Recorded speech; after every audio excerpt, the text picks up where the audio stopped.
Good afternoon, everyone. Welcome once again to another edition of Shaftesbury Society, coming to you live from the headquarters of the John Locke Foundation here in Midtown, Raleigh, North Carolina. I'm Donna Martinez, glad to have you along.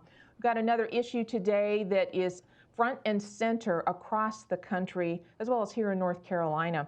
As crime soars and the breakdown of public order starts taking its toll, new analysis from our researchers here at the John Locke Foundation now signal that it is time to adopt a different approach to crime control, an approach that shifts the focus further upstream, looking at prevention models rather than exclusively on punitive measures. Today, we're going to be talking about the key findings in this report called Keeping the Peace, which, by the way, you can find at johnlocke.org. The author is John Guzay, who is our Senior Fellow in Legal Studies here at the Locke Foundation. It's an amazing report. I encourage you to check it out. We'll be talking about a lot of the findings of that report today. We're also going to look at the issue of intensive community policing, and that is at the heart of John's findings here in his report. Also joined today by two experts in the criminal justice and public safety arena. Really looking forward to this conversation. Joining us on our panel, Hannah Myers is Director of Policing and Public Safety at the Manhattan Institute. Hannah also spent 5 years with the NYPD, where she was an intelligence analyst. Also on our panel, we're happy to welcome Judge Andrew Heath. He is a North Carolina Superior Court judge. He is also the director of the North Carolina Administrative Office of the Courts. And as I mentioned, John Guzay, my colleague here at the John Locke Foundation. John is an attorney. He's the Senior Fellow in Legal Studies. Thank you, all of you, for joining us today. Hannah, I'd like to start with you. Give us your perspective on where we are today in our country when it comes with this incredible challenge we seem to have with policing and criminal justice. Thank you, and thank you for having me. I think it's been a real lesson. Oh, and I apologize for the police siren outside my window if you can hear that. I am in New York, and 7 floors up doesn't seem to help. But we're seeing in real time how quickly policy changes can have real world impact, and how quickly these changes can undo progress that we've made in the past. We are the inheritors of decades of police professionalization and enfranchisement. So much of the crime reduction that we all benefited from, that communities thrive from since the early 90s, came with greater police accountability, greater consistency and diversity, and just these unimpeachably great movement within police. And in a moment, we've seen police immediately recharacterized as horrible, malicious barbarians, and even crime fighting itself recast as kind of a barbarity that only a villain would want to take part in. And it's come with just an onslaught of policy changes and anti-police rhetoric that is, I think, concretely setting us back. I think the death of George Floyd really pulled upon several threads that were building over a number of years, increased sympathy for criminals relative to sympathy for the victims of crime, let alone for crime fighters, as seen in the way the media has characterized crime and law enforcement, how political rhetoric talks about it, how it's been talked about in academia, especially by people who are not as vulnerable to crime. And it's much easier for them to have compassion for victims, to sort of romanticize crime and think less about those who are preyed upon by criminals. I think there's been a decreased appetite for consistency in prosecution, in terms of, this is a crime, we think it's bad for communities, there will be a consequence, it won't be draconian. I think there's been an increased feeling that that's just not nice, and we don't need that kind of consistent prosecution for low-level crimes. I think there's been frustration over disparate levels of interaction between police and different demographics, and a sense that that's like a conscious decision for which police are to be blamed, rather than police respond to high crime areas where the 911 calls are, where they do their investigations into crime, where they deter crime. And that those high crime areas have different demographics, but that's not a malicious choice on the part of police. That's them responding to crime and victimization, whatever the situation. And lastly, viral videos that show such a narrow lens of policing and of crime, where you don't see the lead up to crime, you don't see to the interaction, you don't see the crimes, you don't see banal interactions between police and the public. You just see a very emotionally charged moment. And for many people, I think it creates a very distorted image of the greater picture of criminal justice. And from that, we've had, with so many, those were all kind of tied up and exploded in the case of George Floyd and his death. And since then, the policy changes have really led us to a kind of out of control place where homicides were up year to date in 2020, the most they've ever increased in America. Violent crimes, hate crimes, police retirements are up 45%, resignations are up 18%. They feel unsupported. So I think we're in a place of where we really need more nuanced database conversations that will inform policy. Otherwise, a lot of innocent people are becoming victims, disproportionately Black people, which is horrible. And it's going to get worse if we can't turn it around. Thank you. Database discussions, of course, that gets to the heart of John Gouzet's paper, which we're going to be talking about in a moment. But Judge Heath, you have such a really interesting mix of professional background. I mean, you see things in the courtroom. You are a Superior Court judge. You're also the director of the Administrative Office of the Courts, and you're formerly the budget director for the state of North Carolina. Help us understand how you see the challenge and where we are. Sure. I have had a very interesting mix of experiences. It's been a wild ride over the past few years, and I hope to bring some of this experience to bear to improve policies and how the criminal justice system interacts with people. I think what has struck me is that we are, this discussion is about policing.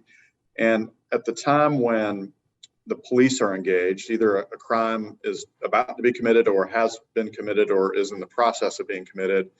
And I think there's an appetite to shift focus away from that. I mean, certainly police are necessary, but let's go upstream a couple of steps and see if we can't address some of the root causes of crime. And I know that's a huge intractable problem, but if you're dealing with crime at the point where the police are involved, or where I get involved as a Superior Court judge, you're going to be incurring a lot more societal costs, and you're going to be incurring a lot more costs to the individuals involved in the crime. So we're taking a couple of approaches. Number one is the Chief Justice's task force on ACEs-informed courts. So ACEs are adverse childhood experiences and adverse community environments. And research has shown that if young people experience ACEs, an adverse childhood experience would be trauma, such as being abused. An adverse community environment would be something like a caretaker habitually abusing substances. If you have experienced those ACEs and are impacted by them as a child, research has shown you're much more likely to end up in the court system as an adult, either as an offender or as a victim. And so what the Chief Justice has asked us to do, and I'm the co-chair of this task force with New Hanover County and Pender County District Attorney Ben David, is to equip our court officials to be able to recognize young people that interact with the criminal justice system that may be impacted by ACEs, so that we can then match them up with programs in the community that will get them off of that path into the courtroom as an adult and into a successful life situation. So that's one of the preventative measures. The other topic I'm very interested in is what was the subject of my LLM thesis, which is the success sequence. And I'm hopeful that the success sequence has some promising aspects that could factor in as a preventative measure, particularly for juvenile offenders to reduce recidivism rates. And I don't know if you want me to talk about that now or later in the... Let's hold that, because that's a really fascinating discussion in and of itself, the success sequence that you wrote about, not only in that academic paper that you mentioned, but also at carolinajournal.com. You wrote a fascinating piece about this in May, and I think my colleague Brene is going to be posting in the comment section of the Facebook page, first of all, folks, links to John Gouzet's new paper, Keeping the Peace, and also to Judge Heath's piece about the success sequence. So Judge, let's hold that for a moment. What I'd like to do now is bring in my colleague, John Guzet. John, this new paper that you have just published is really chock full of incredible information, and then you offer a roadmap essentially for policymakers, and we've called it Keeping the Peace Through Intensive Community Policing. John, I'd like to turn the virtual floor over to you so you can discuss the key findings from your paper. Okay, Donna, thank you. I just say a couple things before I start. One is that I absolutely agree with Hannah that the way we think about and talk about policing in this country has somehow gotten way off track. It started really 5 years or more ago with Michael Brown's killing in Ferguson, Missouri, and of course it's just gone off the rails since the death of George Floyd. But I also agree with Drew that we need to try to intervene upstream. My proposal doesn't go as far upstream as what he's talking about, but I do think we want to stop crime before it happens because that's better for everybody. And I think the police have a very, very important role in doing that. So without further ado, I'm going to try to share my screen because I've got a few slides that I think will help summarize what's in my report. Hang on one second. And again, folks, just to remind you that you can actually read the entire report that John's going to be speaking to here at johnlocke.org. And also there will be a link to it in the comments section of our Facebook page. But John's going to give us some of the key findings here. John, go ahead. Is it working, Donna? It is indeed. Okay. Well, as I say, there's the title of my paper. It's Keeping the Peace and How the Community Policing Can Save Black Lives and Help Break the Cycle of Poverty. Ever since the death of George Floyd, we've just had this extraordinary wave of anti-police protests, and many proposals have been bandied about for improving matters, including one that I think ought to be taken right off the table, and that is defunding the police. What I'm proposing in this paper is to do the opposite. I think what we need to do is hire more police officers, pay them higher salaries, provide them with state-of-the-art training and support, and deploy them as peacekeepers in communities that suffer high levels of crime and disorder. I've got a number of reasons that I explain in the paper why we ought to do this, but since time is limited, I'm just going to focus on a few of them here. And I start really by giving my readers some historical background that I think many of them probably don't have if they're much younger than I am. And the first is this extraordinary crime wave that swept the country in the second half of the 20th century. The fact is, in terms of crime and public disorder, the 1950s were an extraordinary period of tranquility in this country, but things just changed very rapidly starting in the 1960s. Let's see, where am I? Sorry, bear with me. There it is. Not only did crimes of all kinds explode, this is homicide victims, which, as you can see, almost quadrupled between 1950 and 1990, but other violent crimes exploded even more. Open selling of drugs, open pimping, gang presence just drove law-abiding citizens off the streets and out of the parks in many cities all around the country. The crime itself was terrible. Oh yeah, we all had a series of urban riots at the time. Just days of rioting and property destruction and violence in cities like Watts in LA and in Detroit that terrified people. And the people who felt the brunt of this, the burden fell most heavily by far on African Americans and the poor. In 1980, when the homicide rate reached its highest point, African Americans were 6 times more likely to be homicide victims as white Americans. So they were feeling the pain of the crime explosion itself more than anybody else, but that wasn't the worst of it. As I said, gangs and other kinds of criminal activity drove people off the streets. People either kept to their homes in fear, or if they were out in the public, they had to be constantly vigilant constantly living in a state of fear. These are terrible. This was a terrible blow to their quality of life. But things were even worse in this sense. What happened was all that crime drove businesses to close. It made lenders and investors reluctant to invest in these communities. And the people who could afford to leave did leave. For the people who remained, we had higher levels of unemployment and welfare dependency, and a decrease in the rate of family formation, which ended up meaning there were lots of unemployed, poorly socialized, and disaffected youths, mostly young men.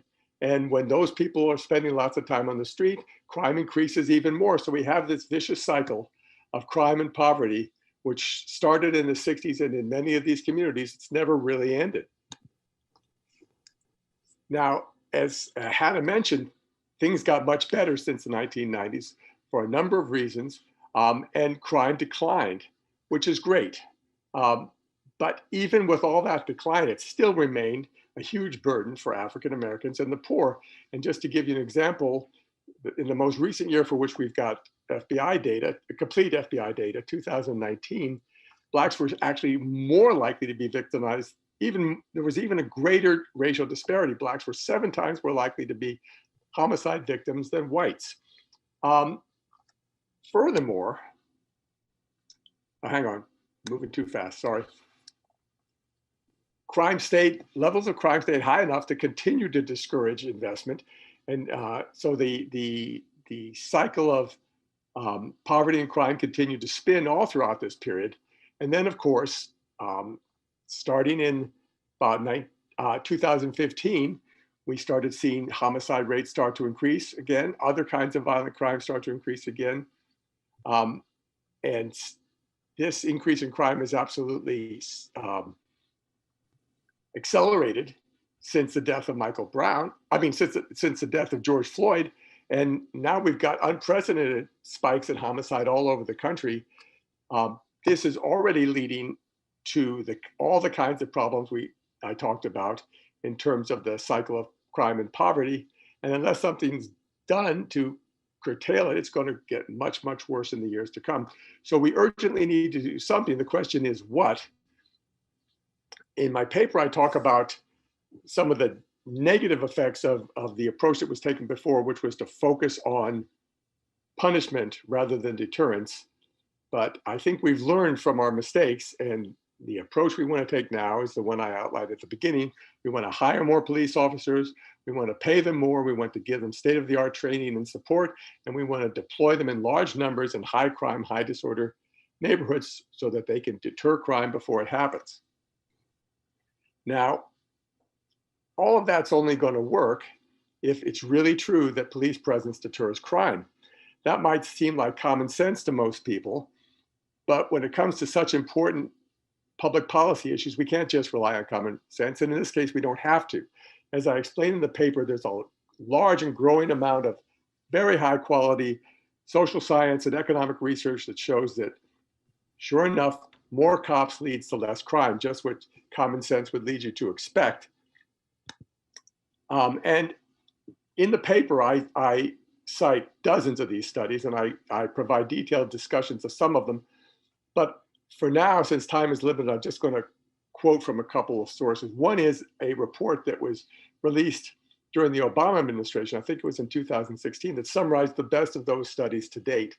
And they say, since I can't read my whole screen here, I'm going to have to look for it elsewhere. Hang on, bear with me one moment. They found that the research shows that a 10% increase in police hiring leads to a crime decrease of approximately 3 to 10%, depending on the study and the type of crime.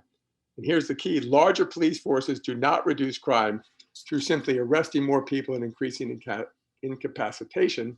Instead, investments in police are likely to make communities safer through deterring crime. That's my point. That's what intensive community policing is all about.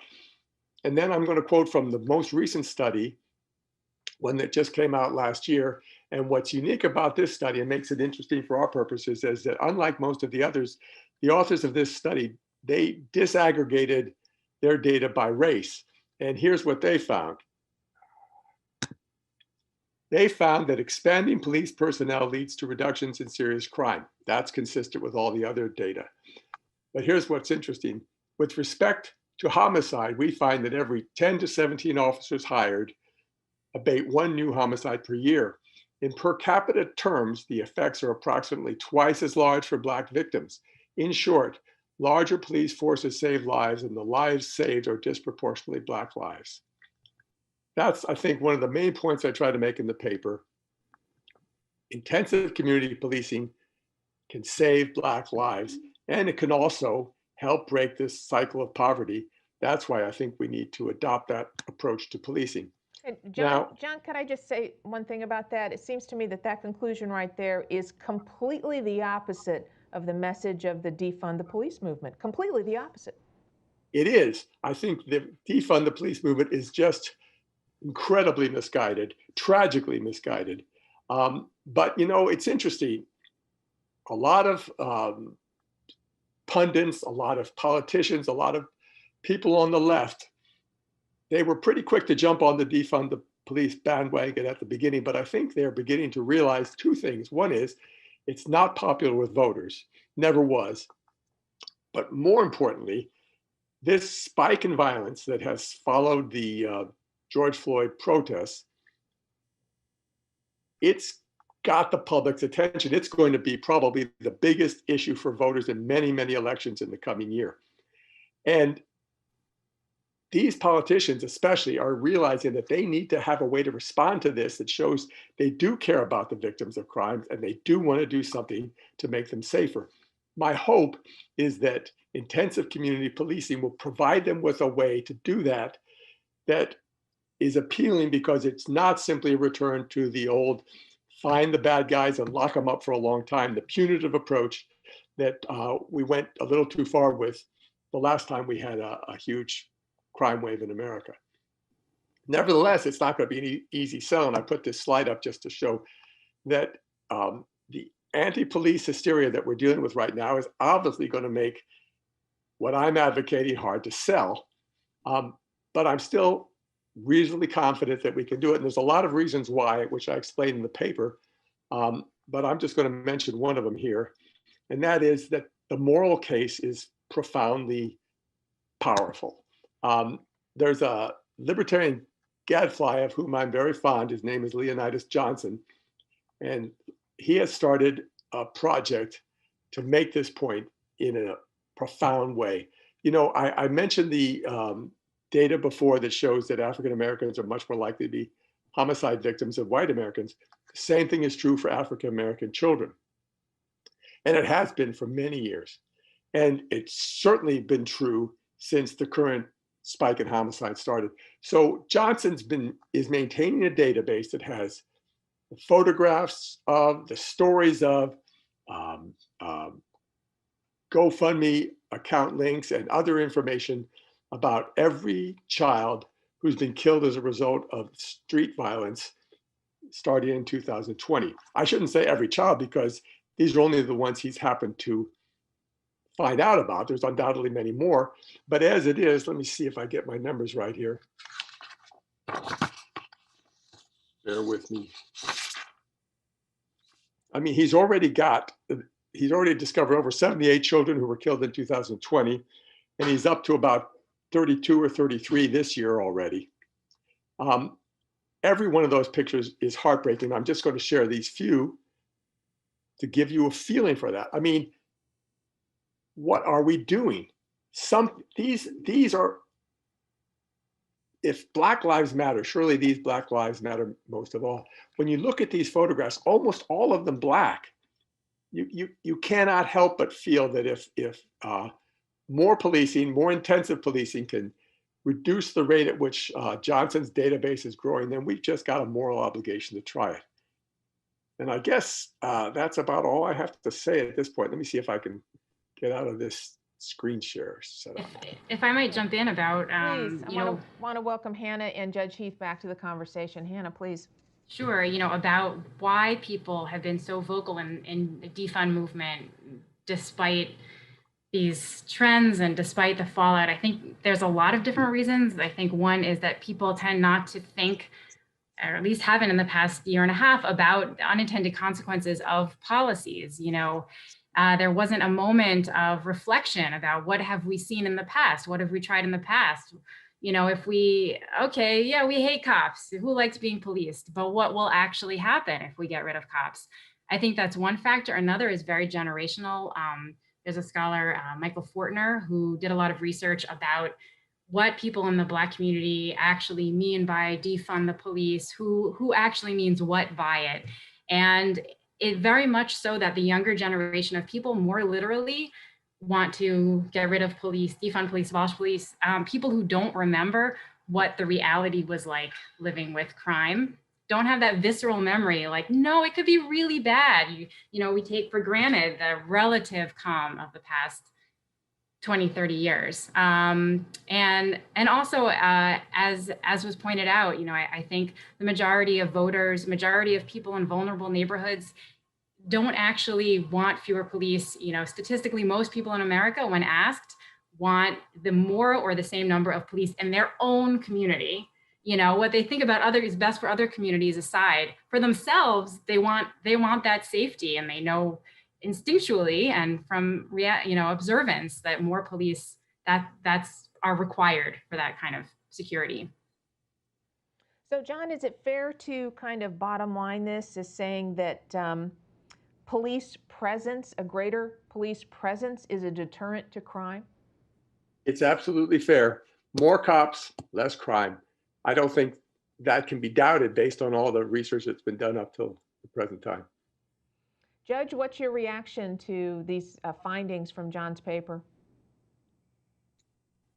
I have no reason to disagree with any of those findings. It seems intuitive that if you have more a police presence patrolling an area, that the criminal element is going to recede. So that makes sense to me. I think what we have is a disconnect between how police are perceived and what they're actually there to do in certain communities. It's the few bad apples are spoiling it for the whole bunch. And I'd be interested to know what sort of policy suggestions there are around disciplining officers who are bad actors, breaking up some of those protections that are there that you hear about for some of those habitual rule-breaking officers that cause so much trouble. That's a really interesting point, because there was a lot of discussion about the issue of police unions in particular and their ability to essentially shuttle the bad apples, so to speak, to push them aside and protect them rather than get rid of them. Is that a legitimate criticism of how police unions handle officers who really are breaking the law?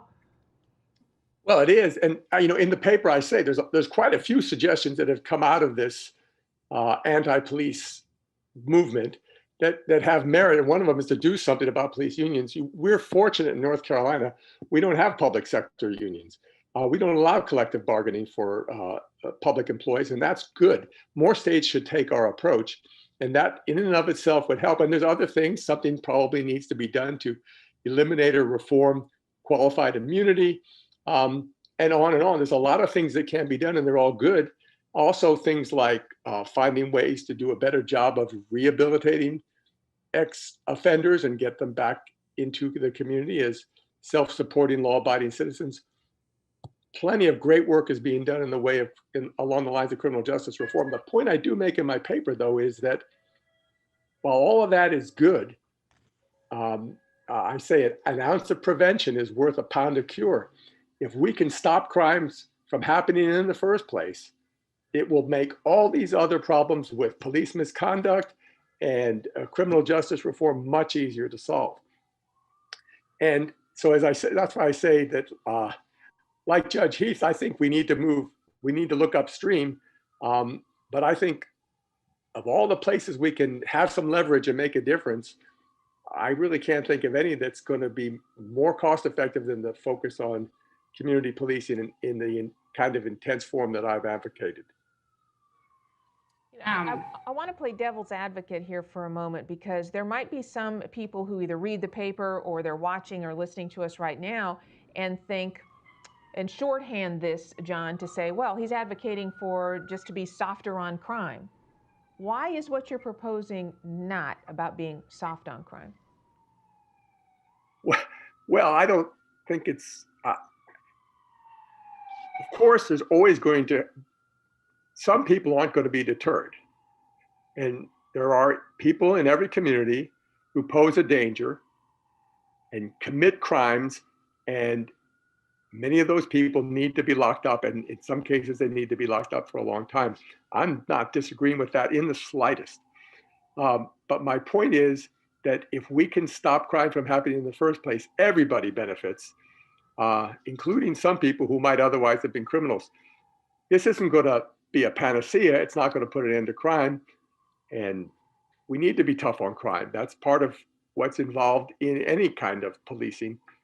But we also need to be smart about it. And I think we went too far the last time we had a crime spike in this country for various reasons, and it's hard to untangle them all. But compared to other countries, we ended up spending much more on incarceration.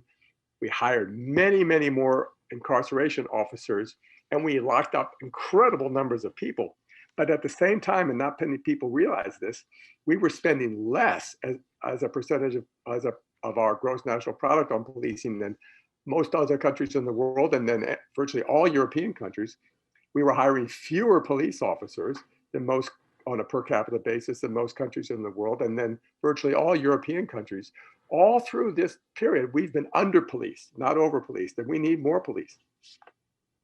One of the things that fascinates me is this correlation, and John, you've put it together in your paper. You showed us a chart about it, the relationship between poverty and crime, and how it's really is one of those vicious circles. And you showed how that works. And I know, Judge, this kind of brings us to the paper and the column that you wrote at carolinajournal.com called The Success Sequence. And you get into the issue of relationships between crime, poverty, and formulas for being a successful, self-reliant person who stays out of trouble. Judge, tell us about the Success Sequence. Sure. The Success Sequence really started maybe in 2006 and has been the subject of a couple of different studies. The first was Elizabeth Sawhill and Ed Haskins. They did a study about upward mobility in the United States, and they recommended that the Success Sequence should be taught essentially to young people. The Success Sequence being: number one, graduate high school, or better yet, college. Number two, maintain full-time employment. And number three, if you're going to have kids, wait until after you're 21 and after you're married. And they found that people that followed those three steps in that order were much less likely to be in poverty and much more likely to be in the upper reaches of income distribution. That was followed up fairly recently. American Enterprise Institute did a study. Are you all able to hear me? Yes, Yes. I think we're good. Getting a message, my internet is unstable. At any rate, they did a follow-up study, Wendy Wong and Brad Wilcox, about the Success Sequence as it pertained to millennials. So they did a youth longitudinal survey of over 7,000 respondents. They tracked those individuals over their life course from childhood into adulthood, and similar findings. So if you followed all three steps of the success sequence, And those three steps are? graduate high school, maintain full-time employment, wait until after you're married to have kids. If you followed those three, only 3% who followed those three steps were in poverty. Conversely, 89% who followed all three steps were in the middle or upper third of the income distribution by the time they had reached adulthood, ages 28 and higher. So pretty strong research there. I can't summarize all of it. It was pretty rigorous. I had read a column by George Will on that topic, and it resonated with me because as I was traveling around the state holding court, so I was a superior court judge, that's jury trials all the way up to murder on the criminal side. I held court in over half of our state's 100 counties, both rural and urban and everything in between. And it was really like a broken record as I learned about the backgrounds of the criminal defendants that were either pleading guilty or having a probation violation probation violation hearing. So typically in those settings, the defense attorney will provide some background on the defendant to show the sort of difficult circumstances of their life to try to get a more lenient sentence from the sentencing judge. And I noticed that oftentimes these offenders, based on my courtroom experience, had not graduated high school a lot of the time, had sporadic, if any, employment, and oftentimes had children out of wedlock. And so with that article in mind and with my courtroom experience, that is what gave me the idea for my thesis paper, which was to explore whether or not the success sequence could be a preventative measure that we could take against crime. And so I looked at some of the North Carolina Department of Public Safety data with respect to offenders in those three areas: education, employment, and family stability. And the performance gap was pretty wide. So in education, North Carolina high school graduation rate for the average person is pretty high, up over 80%, approaching 90%. But for inmates, only 28% of prisoners and 46% of probationers had graduated 12th grade. With respect to work, unemployment in North Carolina up through from 2014 until COVID hit, unemployment rate was below 6% for the whole state.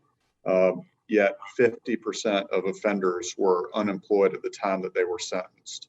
Now, some of that unemployment could be attributable to because they were in jail awaiting their sentencing, and we can't look behind that, but nonetheless, unemployment is much higher among that population. With respect to marriage, approximately half of North Carolina adults are married. 11% of prisoners and 13% of probationers are married, yet 40% of prisoners reported having at least one child. So arguably, the available data shows that the courtroom observations that I had are consistent with the data. And so there's a performance gap between average North Carolina adults and North Carolina offenders in each of those three steps of the success sequence. And so what I next looked at was, does education, does employment, does marriage have any kind of impact on the likelihood that you would commit crime? And the answer is yes in all three steps. So, there's the economic theory of crime, just kind of broadly, which says that the more you have to lose if you are convicted of a crime, the less likely you would be to commit the crime in the first place. So if you're a high income earner, you're not going to waste your time selling street drugs for the benefit of that cash if you're going to potentially forego your lucrative legitimate job, right? And so you can extend that economic theory of crime, and it holds. Education, pretty good research that shows a 1-year increase in average education levels is estimated to reduce arrest rates by 11%, even when rich measures of individual ability and family background are controlled for. With respect to work, job stability and marital attachment in adulthood were significantly related to changes in adult crime. The stronger the ties to family, the less crime and deviance. With respect to marriage, being married is associated with a significant reduction in the probability of crime, averaging approximately 35% across key models. And so all of these studies I cited to in my paper, I can make them available. I don't know that there's much work out there that would contradict that.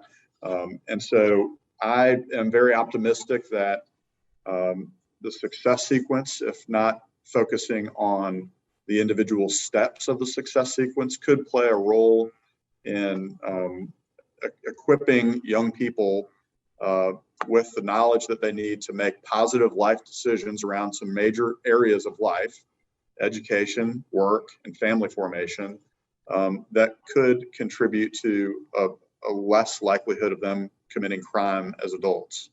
And so I think there's further research to be done there for sure, which I make some recommendations in my paper. But right now I'm sort of looking at opportunities to get the success sequence perhaps as part of probation curriculum with juvenile offenders, somewhere that we could give a measure of purpose to a young person's life to get them out of this path to the courtroom and onto a successful life path. So. It's really fascinating. And folks, again, I'll remind you that Judge Heath has written an academic paper, which you can read. It's a full, very long, fascinating paper. But also he's written a column for CarolinaJournal.com, an abbreviated version of all of this. You can find that in the comment section of the Locke Foundation's Facebook page. You know, John and Hannah, I'm listening to the judge talk about this, listening to John's findings. And what it really says to me is that if we can find a way to make sure that everyone has the opportunity to be self-reliant and stable, and if we put more police into communities and deter crime, that those two things together really are a recipe for a much more productive civic life for everybody, for the community as a whole, but for individuals along the way. If I could interject just another aspect that I think is important here, because I absolutely agree that police are so important. We need more police right now. They have a huge deterrent effect on, obviously we prefer deterrence to punishment. It's better in every way. You have no victim. And community policing is a huge part of that. Just having police around and interacting with the community is a deterrent to crime. It's also a deterrent in that more police means better clearance rates for things like shootings.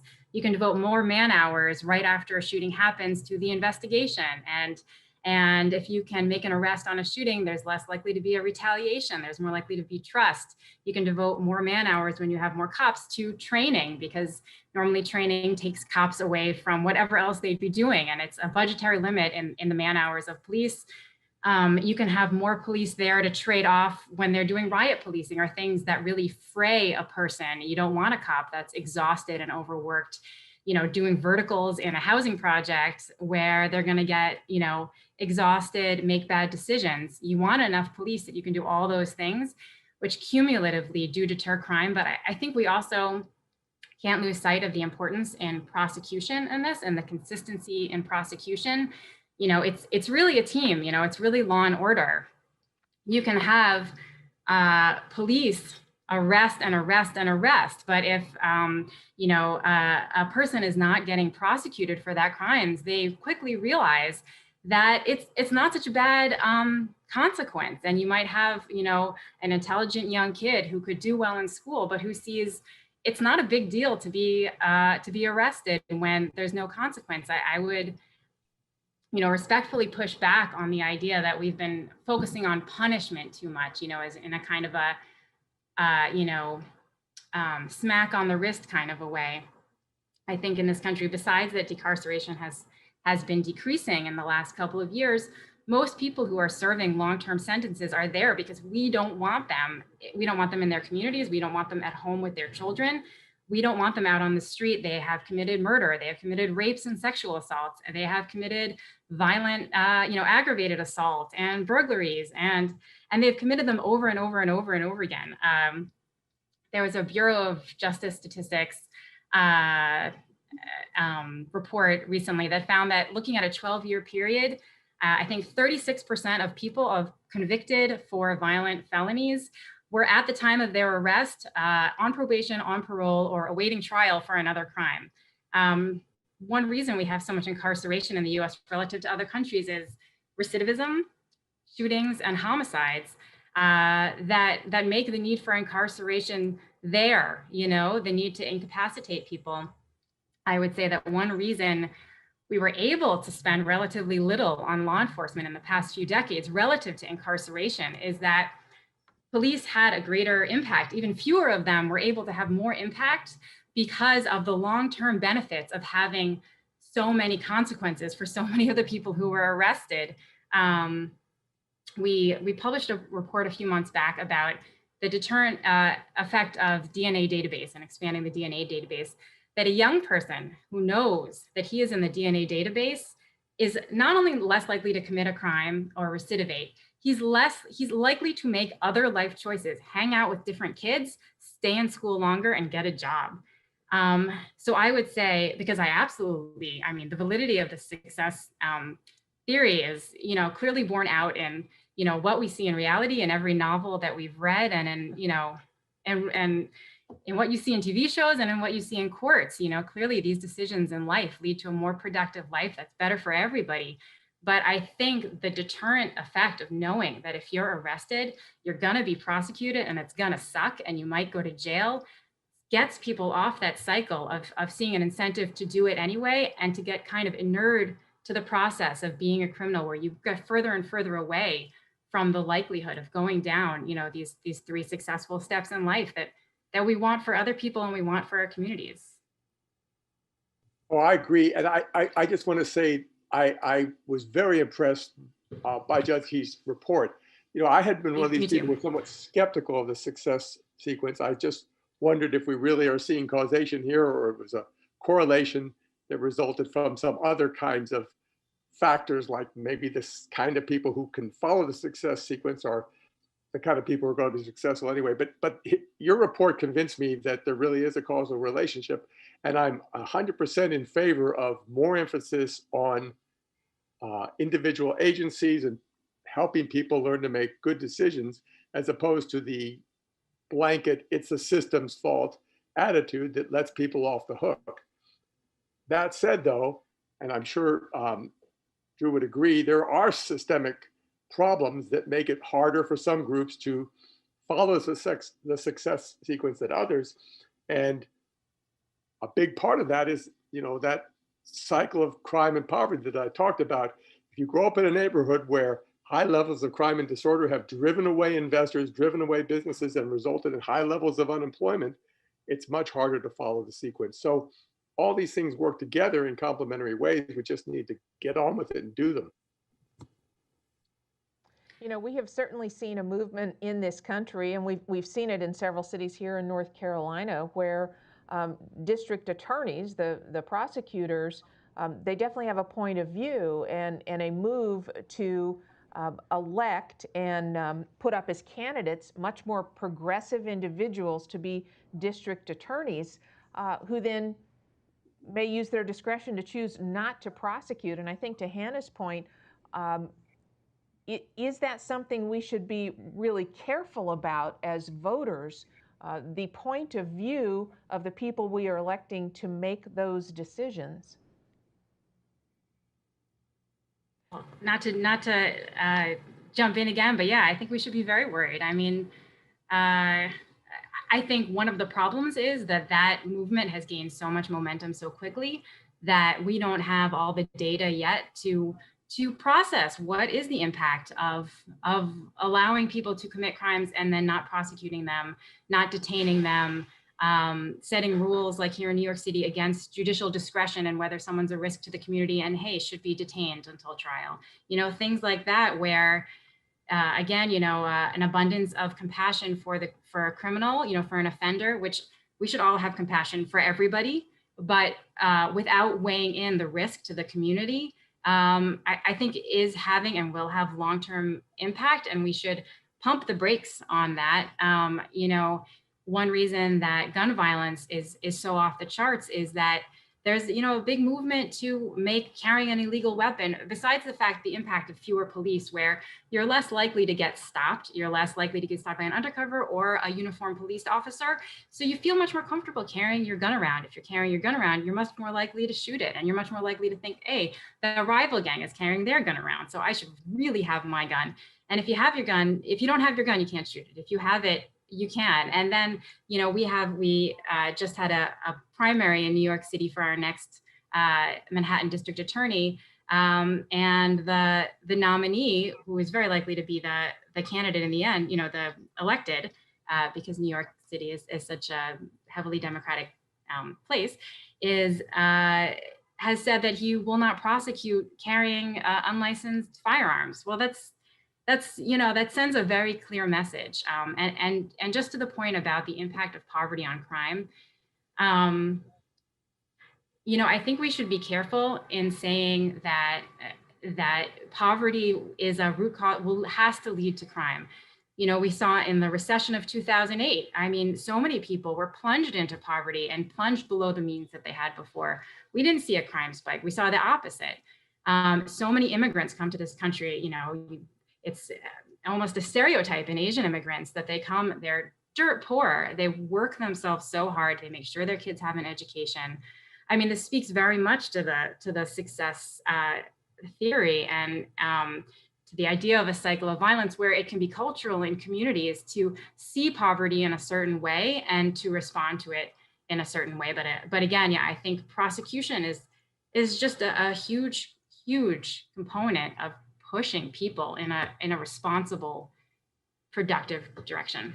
Well, can I say two things? First, just to be clear, Hannah, maybe you understood this. I wasn't saying that poverty leads to crime. Okay. I was saying that crime leads to poverty. And that's one of the many reasons we need to deter crime. And secondly, I don't know of any social science finding that's better validated than the fact that what you need, if you're going to try to modify people's behavior, is for the consequences to be swift and certain.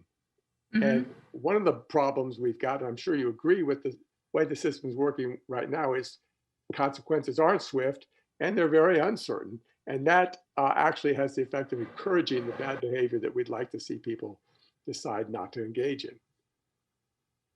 Now, Judge, I don't want to put you in a position for you to speak about something that maybe is out of bounds for a judge to talk about outside of a courtroom, but I'm just wondering if you have any thoughts on the issue of risk to community. For those who are alleged to have committed a crime and they end up in a North Carolina courtroom before a judge such as you or the others, how do you determine that, and how much discretion do you have as to what should happen to this person while they are waiting for a trial or adjudication of what the allegation is?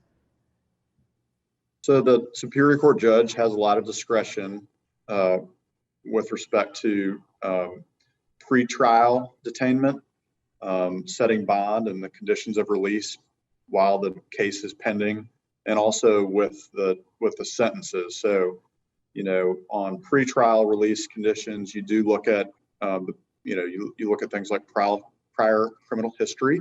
You look at the forecasted strength of the case that the prosecution is going to have. You're going to look at the type of crime that was committed. Was it violent? You're going to look at community ties. Does the alleged offender have a support system and a place to stay that's safe, and community ties that are going to act as a buffer for further criminal activity if that's a concern. Those are all things that you look at as the judge pre-trial. And then after someone has been convicted of a crime or pleads guilty to the commission of a crime, the judge has discretion as well. That is somewhat limited in that the General Assembly has passed laws that say it's basically a grid. You look at the class of offense, you look at the prior record, and then that gives you sort of a range. And you can either sentence the offender in the mitigated range if there are some mitigating circumstances. You could assign them to a punishment within the presumptive range if you choose not to have any mitigating or aggravated factor findings, or you could go into the aggravated range if there is something particularly horrible about the commission of the crime. And so that's sort of what the judges look at in sentencing and in pretrial release. Does the law, Judge, dictate to you the role of a victim in making an impact statement, for example, or on what the sentence might be once a person is convicted? Certain crimes, the victim is required to be afforded an opportunity to give a victim impact statement. And I think in other times, the judge and his or her discretion could allow some kind of a statement. And I know that I have considered those statements in the past and sentencing considerations. Well, there's so many components that go into this as we look at how to deter crime, what to do once a crime has been committed, what is the appropriate punishment, and then as Hannah's brought to the discussion, what is the role of economic stability, and how should we consider that, and what is the correlation between all of these things. That's why I've really been fascinated by the discussion today. There's so many moving parts here, I think. And as we close down our time together today, I'd like to go to each of you and just ask you to just briefly tell me where you would like to see things go on whatever component of this broad issue that is most important to you. Hannah, I'd like to start with you, if you could, please. I think one thing that was alarming this past year and a half was how quickly the conversation became so one-sided, and which opened up this portal for rapid change in policy that was so quick and had such fast impact that we're paying the price in our communities, and people leaving cities because they don't feel safe. I think an important step, and I think there's a lot of political pressure behind demonizing police, behind talking about race in a way that's provocative and distorts a lot of realities about crime and policing in America. And I think really being able to usher more people in the political center and the right and the left into a more nuanced conversation about policing and crime and what they actually want in their communities, that looks at unintended consequences, that looks at what we've learned in the past, that talks about, the dangers of allowing people who are likely to reoffend out into communities, and then have those conversations inform policy. I think it really has to start there to have to get as far as policy to improve our lives. And I hope that it doesn't take more catastrophic loss of life as we've been seeing. Excellent point. Judge, I'd like to go to you. Where do you see all of this going? What would you like to see North Carolina focus on? Well, I would like to see North Carolina focus on preventative measures. So every year in North Carolina, 25,000 people enter the prison system, 50,000 people enter probation. The Department of Public Safety budget is over $2 billion, and we spend over $130 million each year just on indigent defense services. So that's free lawyers for poor people accused of committing crimes. And those are just the systemic costs. So the devastation and the lives of those individuals that are entering prison or probation, the devastation to their families' lives, to the victims' lives and those victims' families. I mean, it is just a staggering cost that can't even be quantified. And so if we can somehow go upstream and help break this cycle, stabilize families, stabilize communities, provide people with educational opportunity, help them make good decisions that will set themselves up for success, we can really literally save lives. We can save a lot of money, and we can save a lot of heartache. And it's just, I think it's incumbent upon us to try to do something about that. And John, you've put together an incredible report, John, and people can find it at johnlocke.org. Where would you like to see North Carolina go? Well, I agree with both of the other panelists. First of all, we've got to get some sanity into our discussions of these issues and bring the focus back where it ought to be, not on relatively rare incidents of people being killed as a result of police misconduct, and focused on the much more common instances of people actually being killed by actual criminals. We've got to return our focus there. And then I think I agree with Judge Heath. We've got to move upstream as much as possible and focus on deterrence. And as I explained in my paper, I think intensive community policing is a good way to do that. and I hope we'll make some moves in that direction. Well, it's an issue that is top of mind to so many people across this country, and headlines in the news every day about this issue and those related to it. I really appreciate the discussion today. Hannah Myers is with the Manhattan Institute.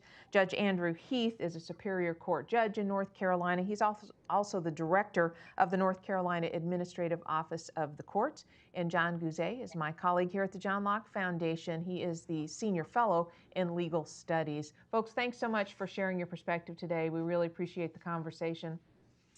And I'd also like to thank you for joining us as well. Once again, we know that when you're tuning into these discussions, it means that you are engaged in what's happening in North Carolina, not only at the statewide level, but in your local community. And we appreciate that and want you to know that what we're doing here at the John Locke Foundation is to try to help inform and educate through research, through analysis and data. What are the best policy decisions going forward in our state? And then we share those with the people who are making those decisions in the legislature and in statewide elected office. And in order to do that, we need your support. That's why today I'd like to ask you to consider making a tax-deductible donation to help fuel our work. We are a nonprofit organization. We would greatly appreciate it if you considered that. It's very fast, easy. Go to johnlocke.org, and in the upper right-hand corner, click the Donate tab. It's secure. You can do it in less than 2 minutes. We would appreciate your support as we continue our work here throughout our team with the Locke Foundation and Carolina Journal to help put North Carolina on an even firmer path towards prosperity for every single person who lives here. Thank you very much for considering that. Thank you for joining us today. I hope you'll come back next Monday for another edition of Shaftesbury Society. On behalf of the entire team, I'm Donna Martinez. Thank you for joining us and have a great week.